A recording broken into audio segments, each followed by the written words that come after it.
শেষ পর্যন্ত বিরাট বড় জয় হলো হুমায়ুন কবিরের। মুর্শিদাবাদ বেলডাঙ্গাতে বাবরি মসজিদ তৈরিতে আপত্তি নেই কলকাতা হাইকোর্টের, যদিও আইন শৃঙ্খলা রক্ষার দায়িত্ব দিল রাজ্যকে। শুক্রবার কলকাতা হাইকোর্টের ভারপ্রাপ্ত প্রধান বিচারপতি সুজয় পাল এবং বিচারপতি পার্থ সারথী সেনের ডিভিশন বেঞ্চ জানিয়ে দিল এই বিষয়ে আদালত হস্তক্ষেপ করবে না। মুর্শিদাবাদের বাবরি মসজিদ নিয়ে মামলায় হস্তক্ষেপই করল না আদালত। ডিভিশন বেঞ্চ জানান এই বিষয়ে শান্তি বজায় রাখার দায়িত্ব নিতে হবে রাজ্যকেই। আগামীকালকেই মুর্শিদাবাদের বেলডাঙ্গা ২ নম্বর ব্লকের রেজিনগরের ছেতিয়ানি এলাকায় বাবরি মসজিদের ভিত স্থাপন হবে বলে জানান বিধায়ক হুমায়ুন কবির। মহান আল্লাহর কাছে এটাই দোয়া চাইলাম যে কালকে যেন আমার যে বহুদিন থেকে যে আমার মনের ভিতরে একটা ইচ্ছা, বা আমি গত 12/12/2024 যে আমি বেলডাঙ্গার কোনো একটা জায়গায় জমিতে পবিত্র বাবরি মসজিদের ভিত্তি স্থাপন করব, তো সেটা ইনশাল্লাহ কিছু বাধা বিপত্তি চলছিল।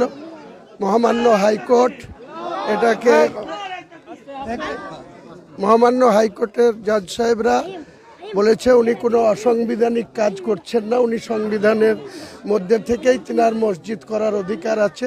কাজেই মুর্শিদাবাদের পুলিশ সুপারকে কোর্ট বলেছে যে যাতে শান্তিপূর্ণভাবে এই অনুষ্ঠান হতে পারে তার জন্য সহযোগিতা করতে। আমি মহান আল্লাহর কাছে আরেকবার দোয়া চাইলাম যেন কালকে শান্তিপূর্ণভাবে এই ভিত্তি স্থাপন। শত বাধা উপেক্ষা করে আপনি আপনার কাজে এগিয়ে যাচ্ছেন, এত বাধা। আল্লাহ আমার হেফাজত করছে, আল্লাহ আমার সঙ্গে আছে। আল্লাহ যাদের সঙ্গে থাকে মানুষও তাদেরকে সঙ্গ দেয়। এই যে আমরা ইবাদত করে বেড়ালাম সবটাই আল্লাহকে খুশি করার জন্য, আল্লাহর ইবাদত করার জন্য। আলাদা কিছু নেই।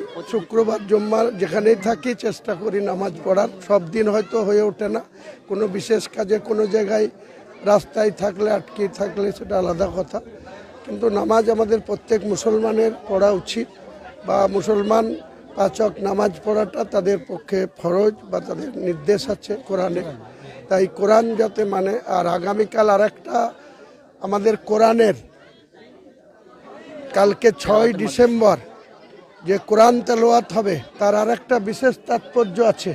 সেটা হচ্ছে যে কোরআনের বয়স হচ্ছে আগামীকাল ১৪৫০ বছর। ১৪৫০ বছর কোরআনের বয়স পূর্ণ হচ্ছে।